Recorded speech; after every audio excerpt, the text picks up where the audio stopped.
Welcome to Saturday's Warrior, the channel where we talk all things BYU and Big 12. We also do a lot on realignment. But today we are doing our weekly segment where Adam and I break down the game from the previous weekend, and we do our look ahead to the upcoming matchup, as well as our picks and predictions for games across the Big 12. And as we know, BYU picked up another win. They're now 3-0 and ahead of schedule on the season. Our quarterback is putting up great stats, and yet BYU fans have found a way to be unhappy with it all, which feels very on brand. Adam, what is your takeaway from this weekend? We'll get to Retzlaff in a moment. What are a couple of your primary takeaways from this weekend aside from the quarterback issue and discussion? Yeah, I gotta say, mainly, I'm concerned about our running backs. I was really hoping this would be a game where Miles Davis could take a step forward and say, "Yeah, I'm a between the tackles guy. It's not just me running outside the tackles on the sidelines." He didn't really take that step. We had a freshman Moa in there who looked good at times, but certainly a freshman. How about Haunga? I mean, comes in towards the end of the game. The guy looked awesome. 7 yards of carry on limited carries. So um, it I'm concerned about the run game. If we're that dependent on LJ Martin, can Haunga be come off his red shirt and be the number two guy? Ropati didn't look amazing in the couple games we saw him before he got injured. So I don't know. I'm really concerned about the run game. It seems like the offensive line is moving the pile forward. We're better than last year, but it's going to be an issue when you get into really heightened level of competition. If SMU turns out to be not that great, then who have we played so far, and can we run the ball when it really matters? We'll find out this week. Yeah, it's funny because I was just looking here back at our graphic from when we did our position group rankings prior to the season, and kind of we're basically ranking them by how concerned we were. And I had running backs at 6. You had them at it looks like the graphics messed up here 8th. So I had them like right in the middle. You had them even a little bit lower in terms of how worried you were about them. And I'm kind of surprised because I knew going into the season, I was worried about the depth. Like I felt good about LJ Martin. Mm-hmm. I felt good about Miles Davis in his specific role. But besides Martin, who was already dinged up, although he was able to show up and it's a different injury, I was a little bit worried about the depth behind him for being that kind of middle in between the tackles type running back. And so, yeah, I'm surprised we weren't more concerned. We were more concerned about the defense, which we will get to that in a moment because they've made us eat our words so far. And so, yeah, there was some promise there with the young guys coming in, and really, I hope we see some more of them because what they showed us was, very promising. It felt like they're a little bit more natural. And from what I understand, Miles Davis, Hinkley Ropati, they are converted to running back. Correct. Both wide receivers, if I remember right. Either way, they're both converted. Where Ropati came. Yeah, I don't know where Ropati converted from. I wasn't sure. I know Miles Davis was a wide receiver. Yeah. Converted over to running back. And you see that in him. He's so good out in the open field. Great hands. But I tend to think, and this is just a fan's observation, it feels like our running game, the zone scheme, is more complicated. Algier excelled in that. Had a long time in the system. Natural runner. He converted from linebacker. So a very cool story there. But outside of that, even Chris Brooks that came in, that's an NFL level running back, still in the league on scout teams. So very, very talented back. He didn't have the same success that Algier had in 22. He struggled a little bit compared to expectations. Robbins got injured last year in the limited sample latter half of the year. He looked pretty good, but we haven't seen somebody be dominant. And some of it feels like it's on the offensive line, but some of it just feels like is it a complicated run scheme that when you're converting someone from wide receiver or another position, it's just not clicking. Whereas you get someone like LJ Martin, who is pure running back, or Haunga, who's a running back and has been, in his career. They seem to be a little bit more fluid in the system. I don't know. Yeah, and so I think they need to stop trying to force Miles Davis in that role. Keep using him, but use him where he's going to excel because he can have one or two plays a game where he busts off for 20 plus yards. But you'd mentioned Aiden Robbins. I want to take a quick aside. I saw earlier this week. Ben Criddle posted something on Twitter doing a poll. Hey, do you think BYU made a mistake for not trying harder to keep Aiden Robbins from going to the draft? And I responded on it, but I was thinking, did BYU not try hard? I mean, I don't know. I wasn't there, but Yeah. it's like, Yeah. why I assumed that BYU had, and that he's just like, look, my time is up. I need to go try to cash in while I can. I don't believe he's made any teams either, which is a bummer because I really liked him. But we could certainly use more Aiden Robbins right now. Yeah, absolutely. And I don't know. I think the best thing you can say about this coaching staff in our offseason was their retention of current players. We had very, very few transfers. And coming off of a 5-7 season in the Big 12, I was worried about a fairly large exodus. And the coaching staff spoke to that their number one priority was to recruit their current players. I thought it was innovative. I thought it was a great approach. They're going for continuity at a time when that's just not the case with the transfer portal. So there's no way for us to know how hard they tried to keep Aiden Robbins, but I would assume they recruited him just like everyone else. But if he decides to go to the draft, more power to you. It's a personal decision. So I don't know, and perhaps that poll was to something that came up on his show, and I don't know what kind of insights he has or information or what he heard from a guest or anything. But yeah, I mean, if they're hearing something different that BYU didn't go hard after him, that's disappointing. And who knows? Maybe there's other issues or reasons to that as well. But okay, so we're all concerned at running back, but we felt like there was some promise. I mean, LJ Martin came in as a true freshman and showed us what he has. So that. If you have concerns about the depth that maybe those younger guys really can step in because they seem to have a better feel for it even than Hinckley Rapati, who is the running back who is number 2 on the depth chart, and they've already said they've talked to the guys about burning the red shirts. Now technically they get 4 games, but they used them pretty sparingly and still put them in this game, so it sounds like they're pretty much content to let them use those red shirts up, which kind of signals to me that they're not maybe expecting LJ Martin back for a lot of the season. Well, it's not a redshirt question right now. Right now, it's they're the depth. You need to play him. If LJ Martin comes back at the Kansas State or the Baylor game, okay, well, redshirt's a consideration again. I don't even think you talk about redshirt. We need you. You're playing. Of course, the intent is to keep your redshirt, but that's given that LJ Martin comes back. We have enough depth. Then we don't need you anymore, and we can preserve your redshirt. But it's needs based, so I don't know that you even have the discussion around burning a red shirt right now. You just say it's next man up. We need your talent on the field. I'm sure they'd be thrilled to play. And then you see what the next couple games brings with Rapati and Martin. Yeah. So so that is definitely I think a big concern across the board for everybody as we watch. Obviously, the running numbers are not very impressive.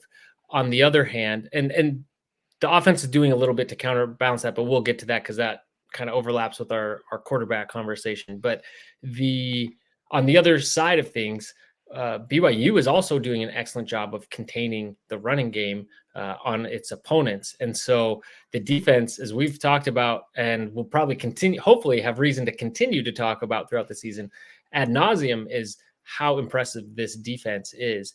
And we've really done a good job of locking down just really opposing offenses altogether have yet to allow a touchdown through the air. And in addition, we have, so I broke it down and I would show it on here, except there's an issue. It won't let me show Excel on here, but I broke down basically yards from the team versus run yards, carries and yards gained in total from the team, but also then by quarterback, as in then the rest of the team. And in each case, in every game, well, actually, that's not true. In SMU, it was pretty close. The quarterback compared to the rest of the team, which is surprising because and that was even removing Stone's negative yards. But he Jennings, it really seemed to open things up when he came in. And so it was interesting to see that he was contained a little bit more. But I mean, the QBs are really responsible for a large portion of the run game for these teams, and we're having a hard time containing them. Now, from my understanding and from what it looked like to me, the defense was not, it was pretty straightforward defense of just, hey, well, let's go in there and just stop these guys. We're not going to do too many schemes or too many, confusing blitzes or anything. We just kind of played them straight up on defense. And that may be to kind of show, not show our hand or anything for, future opponents. But so Wyoming had some success that, running, and their QB got away, but for, a couple times and for a couple larger runs. I guess what my point is, though, is regardless, we continue to see the QBs have success running the ball, and that seems to be a consistent area where our defense struggles, where they kind of have everything else locked down. And so maybe it's just one of those. Is it one of those things? I'll ask you that.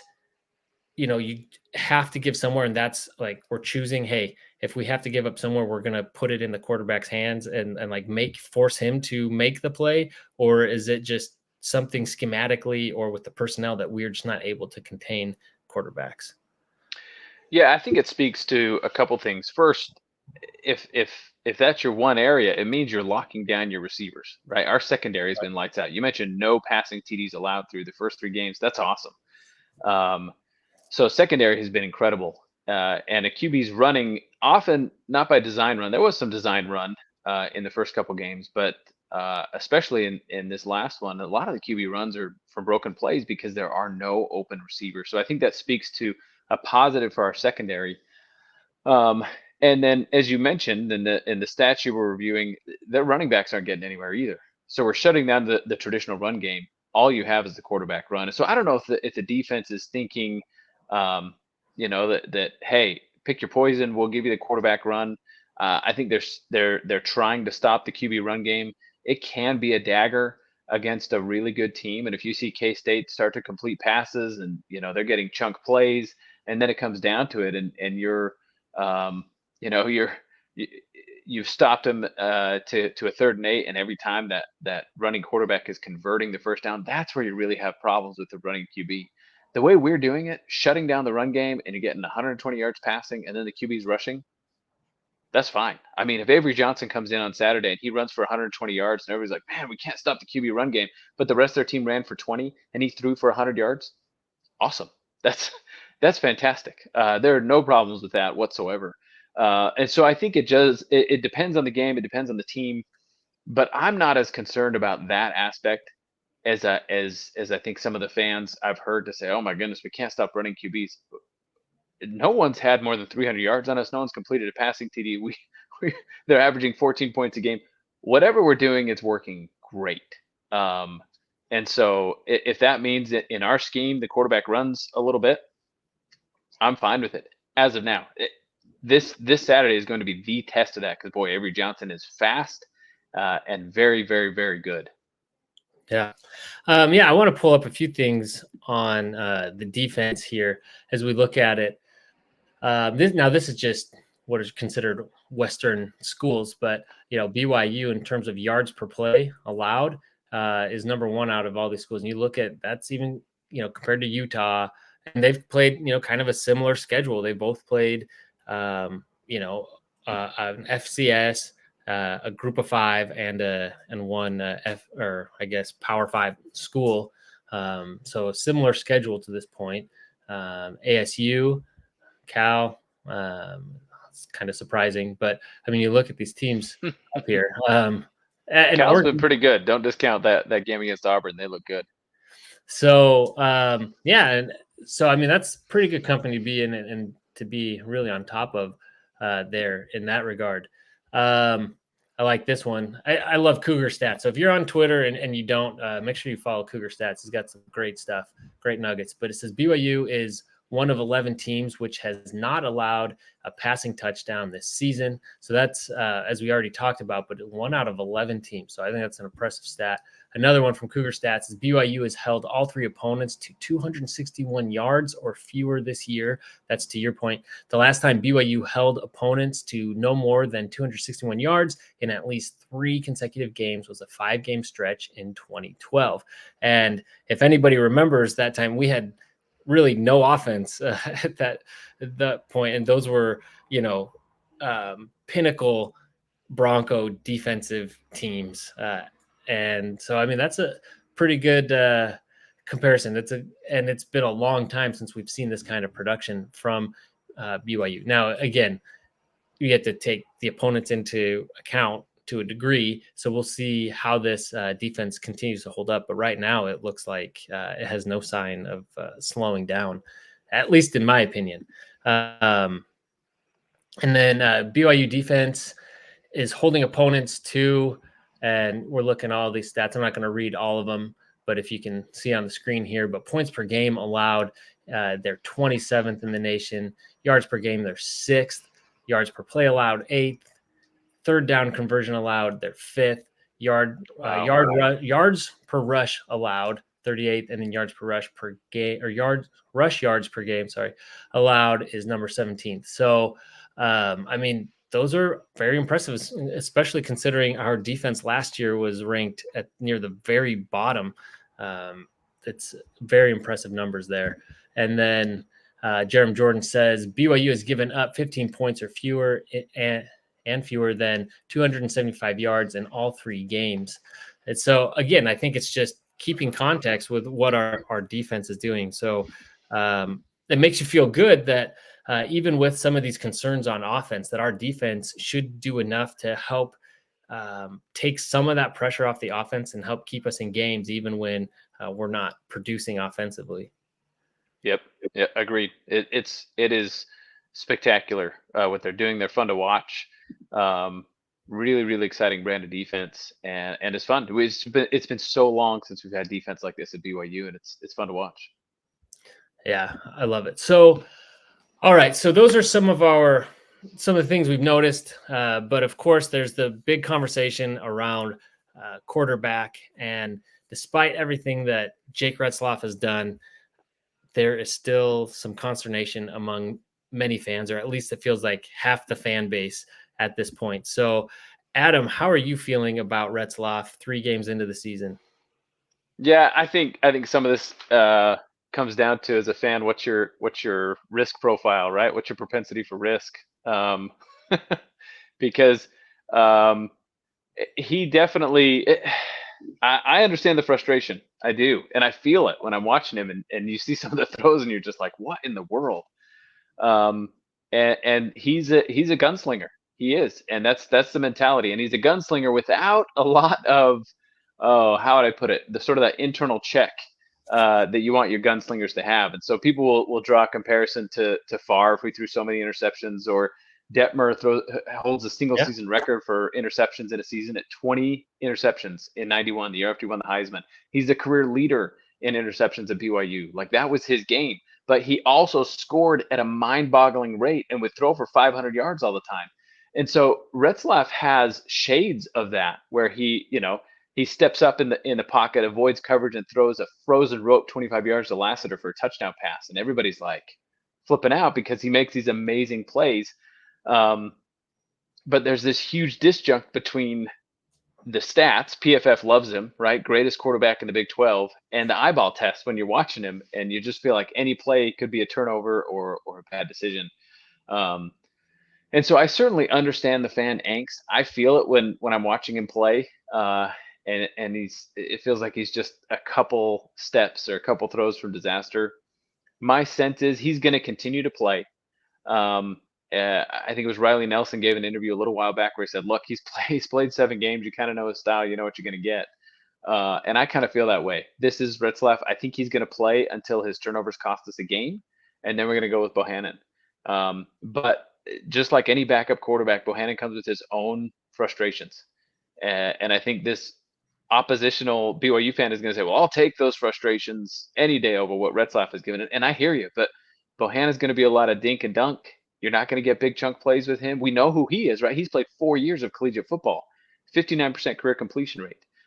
He's not the passer that Retzlaff is, but he's definitely going to take care of the ball more. You're going to use his legs to get first downs. We're a different offense with him in there. And personally, I like Retzlaff's style. I like seeing the chunk plays, the exciting plays. I don't like watching a boring offense. I have the appetite for the turnovers right now, but wait until we lose a game, and I'll lose my appetite for it. So I get the frustration, and I feel like unfortunately his time is limited because he is an exciting player.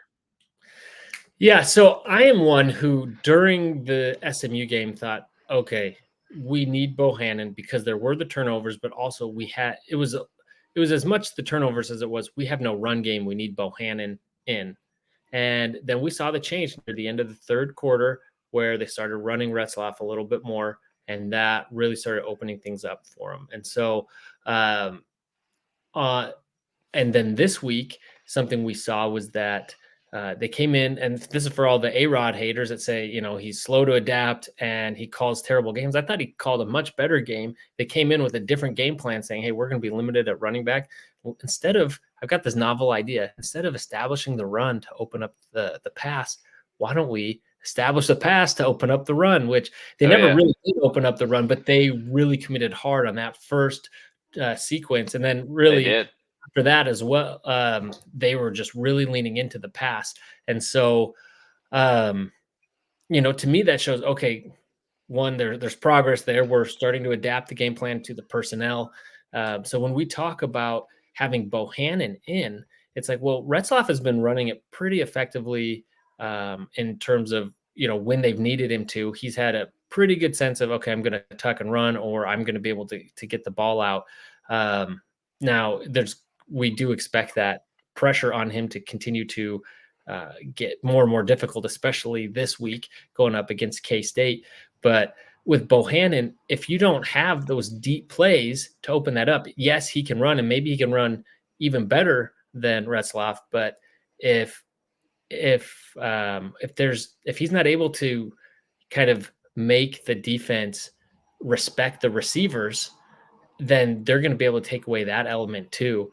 And then also, I guess the way I look at it when I'm thinking of the two, it's like, okay, Jake Retzlaff might give you a bunch of 8 to 10 plays of how you'd rank it, maybe, and then a few like ones and twos for all the turnovers or whatever, and maybe he averages out at like 6 or 7.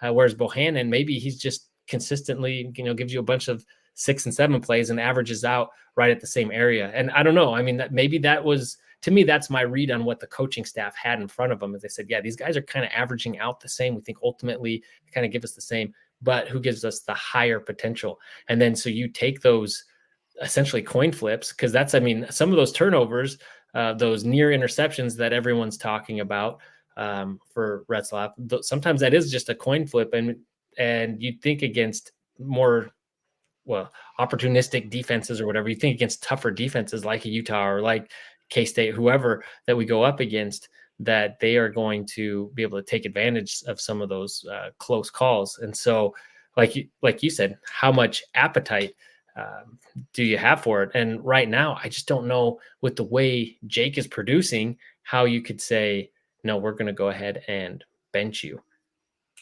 Yeah, I think it would have to happen in a catastrophe, right? You go in and you have an SMU type game against K-State where you could have won, but there were some clearly bad decisions again and again and again. That not only you saw some of those against Wyoming that didn't quite result in an interception. Against K-State, you got better competition. All of a sudden, there's 4 interceptions. What are you going to do? To me, I think that's probably where this goes, unless Jake turns a corner. And in that same interview where Riley Nelson was saying, hey, you got what you got in Jake. He's 7 games in. He is what he is. John Beck, who coached Retzlaff, came out and he said, he's growing, right? In these first few games, he's going to continue to grow. I don't know if I agree with John Beck. He knows this, he knows a million times more than I do, but it's tough to picture Retzlaff getting that much better. But I will say, I think some of the calculus in this has to be, look, the strength of our offense is our wide receivers and our tight ends. by a country mile. And so the person who is best able to leverage that strength is Retzlaff. And so I will take the turnover mindedness because he can leverage that in a way that Bohanon and any other quarterback on the roster simply cannot do. Um, and I like that they leaned into that, like you said, against Wyoming. I hope that continues because you throw the 50-50 ball to Chase Robertson. It seems like he's coming down with it more than 50% of the time. You got Lassiter and Epps and JoJo Phillips and on and on and on. You've got a really great wide receiver core. I want to see him go out there and just throw the ball 40 times a game and see if we can't take advantage because that wide receiver group is so good. And then is that enough? Then do you get closer to the Favre Detmer type gunslinger mentality where, okay, 400 yards, 3 touchdowns, and 2 picks every game. Maybe that's enough to get us to the Big 12. I don't know. Yeah, I'm with you. I think that is our strength, and we have to lean into it. And when we don't have really alternative modes of scoring, you have to. I think you have to rely on that. And so, also, when you think of some of these teams are deeper, that you kind of have to do those. You have to take the shot. I feel like if you put in Bohanon, we kind of know what we're going to get, and we can, even if you can kind of keep it close. At the end of the day, I think you kind of are what you are. Whereas Jake Retzlaff, he gives you that, that sense of probability where, yeah, maybe it's a roll of the dice, but there's that chance of rolling snake eyes or something. Is that to go with the gambling term? So whatever it is, getting on a hot streak there. But so I agree. What I'm wondering though is, what is it going to take for them to make the change from Jake to Bohanon? Will it be something in game? Like if in the first quarter he has 2 turnovers, are we going to see a change, or are they going to keep riding it out? Like what, you mentioned catastrophe, but will they be in this game and be like, hey, we're down 3 scores, we need to change something up right now? And it's context, right? If he throws 2 picks in the first quarter against K-State and our defense comes up nails again like they always do, it's 0-0, they're not making a change. They're going to ride with Retzlaff. If he throws 2 picks and in the second quarter we're down 24-0, they'll make the change. And so I think it's situational, and I think Retzlaff continues on until we hit that sort of catastrophe. And he's on such a short leash now where that could happen this game. If he plays lights out this game and next, well, he buys himself some time, right? If we get a couple upset victories, or if you look at the flip side, we pull out a Saturday night stunner against Kansas State. We win at Baylor. We're 5-0. We're not changing a quarterback. I don't care if you go out there and throw 6 picks. We're not changing a quarterback at 5-0. And so it's all context. It's all situational. I think there's been enough concern through the first 3 games of the season. I think Bohanon's skilled enough where if there is a disaster game this early on, I think they would make the change. I do. But it's all context. If he's throwing 6 picks and we're still in the game, they're going to say, well, he gave us the best chance to win. And, agree with that or not, they're going to ride with Retzlaff. And if John Beck is right and he can turn a corner and he can learn these things, and I certainly have my doubts about that. I think we're going to get what we're going to get. But if he can, well, then you got 2 years with a guy who can make every throw on the field and perform at an extremely high level. I don't know. I don't know if you can contain that turnover prone mentality when that's who he is. He's just super aggressive and he I think he kind of loses it sometimes in the pressure of the moment. He wants so much to make that throw. He can't see the full vision of the field and what's going on. And I respect him for his uber competitiveness. And I love that in the quarterback. I think that greatest strength is also his greatest weakness. Yeah, absolutely. So actually here, let me pull this up. I was going to get a few comments. I accidentally did this while you were talking, but I thought this was hilarious. I showed this Saturday night, and it's absolutely where we're at. And there's been all kinds of tweets about this debate. And, you look at these numbers, BYU fans should be happy. We won, but yet we're still on Retzlaff. I mean, imagine being Jake right now. You'd mentioned the PFF. It's uncanny. And how he's graded. And, he's looking good. And I read somewhere, I wish I would have saved it because I don't remember who said it. I think I was reading it on Twitter, and I don't remember exactly how it worked, but that apparently PFF pass grades take into account, passes that are intercepted or near interceptions or close, because they view those as kind of a 50-50. And so those are basically counted the same. And so that this grade is still taking into account the near interceptions. Interesting. So I don't know if that's true. I had to go research that more. I think I saw that just this morning. And so it's something I need to look into. But we talked about, talking about PFF, here, and then the ESPN QBR, and Jake is right where you'd want him, in this upper right quadrant. So yeah, pretty solidly there too. Yeah, pretty solidly there. I mean, you look at all these other guys who are around him. So again, these are reasons to be optimistic about what he brings. And as you mentioned, he didn't fumble it this week. The fumbles are very concerning. And obviously, I think everyone still has PTSD from the interception against Oklahoma on the goal line. But a lot of these, that first drive, it's like, that should have been a score. And, to me, it wasn't even a bad decision to make the throw. It was just a bad throw. He underthrew him. And that's the thing is, if that was his pick, right? And he had didn't play great against SMU, but really took care of the football against SMU, this isn't a conversation. And I don't think that one was as egregious as some of the near picks where he threw it directly to Wyoming a couple times. And you're just like, man, it could have been a miscommunication between his receivers. Whatever the reason, the ball continues to find its way to the other team in a place where they can make an interception, whether they're picking it off or not. And it's more so when I say the eyeball test, you're watching a football and you see a guy in the backfield who just doesn't look calm and poised on some plays. On other plays, he's amazing, right? But there's a handful of plays each game where he just looks lost. It was the pick against SMU when he just kind of shoveled it up there as he's getting sacked, and everybody's like, no, don't throw it. Like those kinds of plays is I think what's getting Cougar Nation so riled up about this is you see that consistently enough out of Retzlaff, and you just think that can't be our quarterback. That can't be our, I can't, and that's really what causes the concern. And on one hand, you got a group saying, give him some time. He's growing, he's getting used to D1 football. He's going to get there. He's clearly got it because he does have amazing talent. And it's a question of your appetite and your willingness to be patient and say, yeah, he's going to learn that. I have a feeling that, and we'll get into the Kansas State game, I think it's going to go one of two ways, where he gets booed completely because there's so much pent-up frustration from the Cougar faithful while we're undefeated over 3 games, by the way. So much pent-up frustration with this. Or he's really going to take that step and at least manage the game well, make a couple incredible throws, and take care of the football a little bit better. I just don't know if he has the latter in him. And if he doesn't, I think the boo birds are coming out, unfortunately.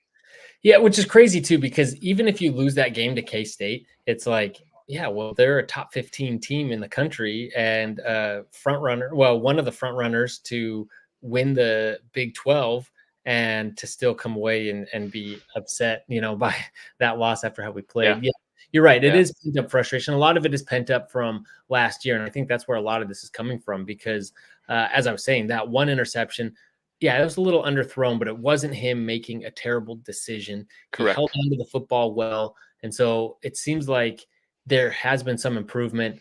Of just a lot of fans, BYU fans now using the new stat of almost interceptable passes, which is where I think we look at the stats. We're like, yeah, he's got good stats, but there's this. But we can't, just insert all of this context into what Jake is doing and then continue to look and compare him to other quarterbacks and look at their stats without bringing all the context in, which is why if the PFF passer grades are taking into the account these, interceptable passes and stuff, then I think that says a lot, because we don't know. We're not watching all these games. I mean, how many of these other quarterbacks have had passes almost intercepted or have made other bad decisions? Yeah. We're inserting all this context onto Jake, and that's not completely fair.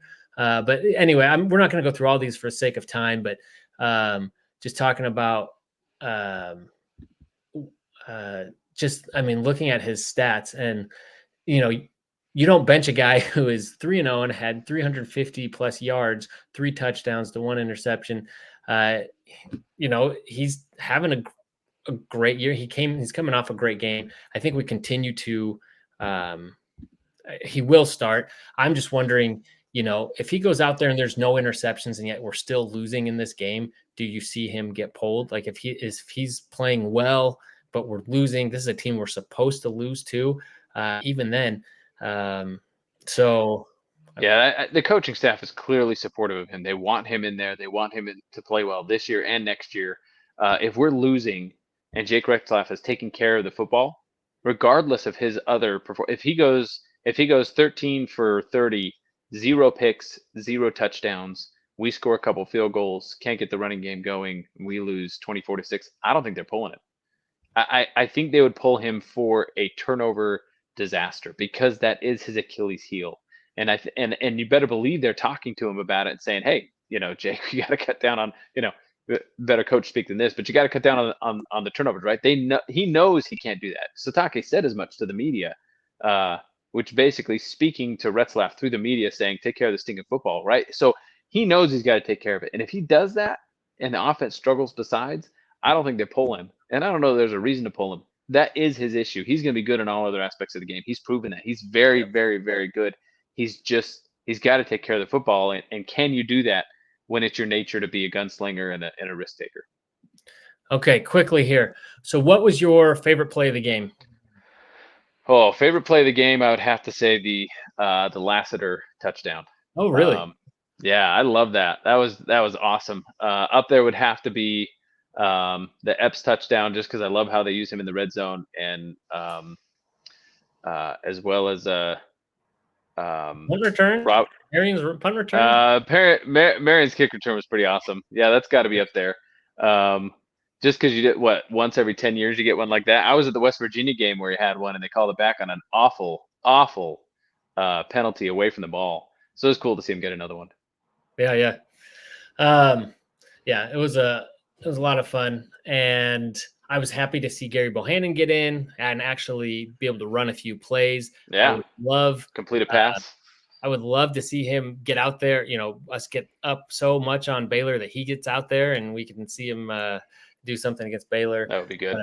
I'm hoping things go really well this weekend, that we don't need to see him on because if we see him, that means most likely it's because Jake's getting pulled and things aren't going well. So I'd love to not see him, because I don't think we're going to have the score up so high on K-State that we put him in. We're putting in the backups, yeah. Right, as the cigar, But right. Okay, so speaking of this weekend, let's go ahead and get to our predictions. First of all, let's recap real quick what we did for week 3. You had North Texas beating Texas Tech. I know that was a close game. I almost squeezed that one out. I'll tell you. I almost made that. That was my better pick of the week. I almost made that. Texas Tech came out with a vengeance. Boy, they had an axe to sharpen there. That was.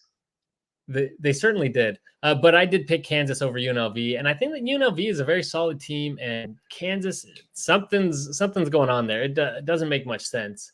Yep, not looking so good. And unfortunately, the backyard brawl did not go our way. It almost went our way. Boy, that was another close one. That was. I was watching, and because they went up, they kicked that field goal, and I was like, man, there's not a lot of time left, and they just about everything that could went wrong for them there at the end, and they were not able to close out, because it really felt like I haven't looked at it, but they have the projections of your likelihood. I'm guessing at that point it's showing their likelihood of winning was probably 70% higher, and they bombed it after that. So it's unfortunate and very painful. Okay, and then I thought CSU was going to come back, but I should have paid more attention to what was going on. We were doing a lot of yapping. Another close game before the game, and the Michael Jordan meme of Colorado. I took it personally, and they came out there and they took it personally. Laid an egg, here. So, okay. So now that leaves us. Okay, you're 25-3. I'm 21-7. So I've got some ground to make up here. So only a few games where we're differentiated. I thought it was interesting. We both went with West Virginia over Kansas. So you didn't go with Grimes, huh? I did not. I did not. Whatever's going on there with Daniels and the Grimes offense is not working. West Virginia's battle tested now. They've been through a couple tough games and really shown out. I like how they played against Penn State, even though they got beat pretty bad. They had some fight in them, right? They scored some points and then went toe to toe with Pitt. So I see them beating Kansas, especially at home. Yeah, same. That was my same thought process. And just quickly on Kansas, I was looking at the PFI. So this is preseason. I wish I would have kept track from each week, but preseason at whatever point I kept track of it, they had Kansas or BYU beating Kansas at 0.2, so 20%, and that is now up to 49.5%. So they have Kansas only as a slight edge, even though it's a home game for BYU. So we'll see how that continues to change over the season. So Cincy versus Houston, that should be a good one. So hopefully, I think Houston makes sense. Like they showed some fight against Oklahoma. That was kind of what I was relying on. If you can go to Oklahoma, play them tough. They finally picked up a win against Rice. Maybe they're feeling a little bit better about that. I'm not sold on Cincy yet, but I do think these two are a couple of the lower tier teams in the Big 12. So it's really tough to say. I just feel like Houston has a little bit more momentum coming in here. And after that week 1 game against UNLV, who now UNLV is looking pretty good, they've got a bigger chip on their shoulder and feel like they're a little motivated. You could tell how they played against Oklahoma to say, we're not going to be last in the Big 12. So I like them in a mild upset at Cincy. All right. I was going with the home team there. They who also played Pitt well. So, okay. Then we've got Texas Tech, ASU at Texas Tech. And you are going with the Sun Devils, who continued to surprise everyone. I am. Yeah. I'm surprised you went with Texas Tech. That's got to be the pick to defend right there because despite their 52-point half against North Texas, I don't think Texas Tech has a defense, and ASU is so far legit. They'll drop some here and there. They're not Big 12 champs, but they're a pretty good team. They are good, and they had arguably a more impressive win against Wyoming than what BYU did. Although BYU did it in Wyoming. Yeah, I guess I was thinking the win over Mississippi State looks less impressive after what Toledo did to them. And so, I mean, I think they've been taking advantage of, and they've beaten the teams that have been in front of them. But Texas Tech, I'm banking on it being a home game, things kind of clicking for them. They got some whatever they needed to out of the way. They got some things out of their system, and that maybe they can come into this game a little more focused now and with a little more confidence. Having said that, you don't want them to come in with too big a head. And I think having sustained a couple losses early in the season will hopefully be enough to keep them grounded and focused in that game. So that was my thought. We both picked the Cowboys over. We did. We did. This game rests on Cam Rising's hand. That's it. If Cam Rising can play, and not just play, but play at a high level, I may lean toward Utah in this one. Utah has no offense as displayed last year and last week without Cam Rising. There is no offense. And it is terrifying to have your entire offense dependent on one person. Ask the 2001 BYU Cougars. You cannot succeed like that. So I think Utah's going to struggle on and off this year based on Cam Rising's health. I think he won't play in this one, or at least not completely healthy. And but I'll tell you, Ollie Gordon has got to show that he's a real dark horse Heisman candidate because he has struggled early this year, and this is not the team to get your run game going on. So it's an uphill battle for OSU, but I just think Utah's not going to score on this team without Cam Rising. Yeah, and I just wasn't about to pick Utah. I mean, all that analysis was nice, but ultimately, I just wasn't picking Utah. That's what it comes down to. Vote with your heart. I mean, they're both two top 15 teams, and we'll see. And hopefully the matchup looks like two top 15 teams as they play, that it's a good game. And I have to say, we got to take a minute to respect Brett Yormark's scheduling strategy. He matched up the top-ranked Big 12 teams early in the season, knowing that they're not going to stay the top-ranked teams. And so Arizona is a great example. Arizona K-State, people are tuning into a top 20 matchup. Arizona's not a top 25 team, but they were going into the season. And the fact is, you don't know who's going to be good late in the season. You do know who's going to be ranked early in the season. You kind of get a feel for that. And so he matched up OSU, Utah, and Kansas State, Arizona to really put some eyeballs on the Big 12 early in the season. I think it's a good idea. Yeah, that's true. Because as rankings and everything have shown year in year out, like Alabama, you can sustain an early loss and still claw your way back up through a lot of wins. Mm-hmm. Versus taking a late loss in the season can be detrimental. So yeah, you're right. Although I will say, the K-State Arizona was technically an out of conference game. So Mm-hmm. anyway, yes, and then TCU. I think we're both thinking they're going to get a little bit of revenge on SMU, just get the bad taste out of their mouth from UCF, and then we got anyway. Let Colorado, BYU or Baylor. I think enough. We'll have enough to talk about after this week on them. But so getting to the BYU game, it kind of surprised me. I thought you, based on your pragmatic pick earlier this year against SMU, you are electing to go with BYU in this game. Yeah. Well, I got bit by choosing SMU earlier in the season. This is going to be a close one. The reason I tipped towards BYU is it's a night game at home, and there's something special about Lavelle Edwards Stadium at night. And BYU's just had some iconic wins in the last 3 or 4 years in night games like this. That place is going to be rocking. Avery Johnson has never been in an environment like this as a quarterback. And I think that gives us a slight edge. I'm thinking 21-20 BYU. This is going to be razor close, but I do think we have a chance to pull out an upset here to start Big 12 play. And it feels a little different. Maybe I'm thinking a la Baylor 2022, that kind of game. Lavelle Edwards Stadium is a really tough environment to play in, and I'm hoping that gives our Cougs enough to just get over the top.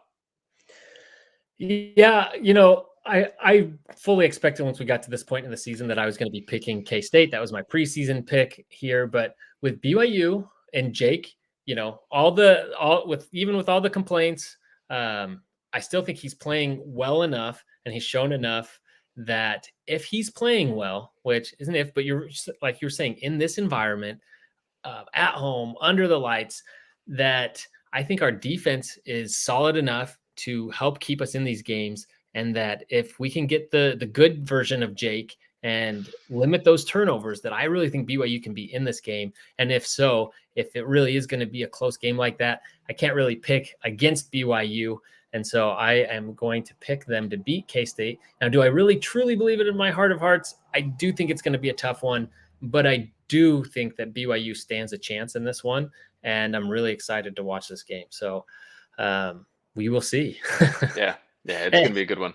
Very late. And that brings me to a point is after the games, we do a live show here, live stream, kind of instant reactions, win or lose, and we come on. And so, Adam, help me out. I've been calling it Saturday's Night Fever. And then my wife pointed out to me with this low-hanging fruit. She's like, well, you're on live, right? She's like, why didn't you call it Saturday's Night Live? And I thought, well, because you're smarter than I am. So I don't know.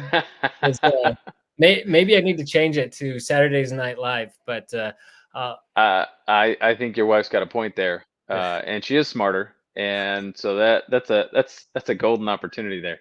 Yeah. I just left that low-hanging fruit right there and missed that opportunity. So anyway, but we do those, and that's a good chance for everyone to come on, join the conversation, join the chat, and we'll read live comments, digest it all together. It'll be very late for me. I'm East Coast, so that is going to be 1:32 in the morning when we're running that, and I've got 9 o'clock church in the morning. But somehow we will get through it, and dedication. Hopefully it'll be on a win. If it's a loss, then maybe it's going to be a little bit of a shorter show, so I can get to bed. But if it's a win, forget it.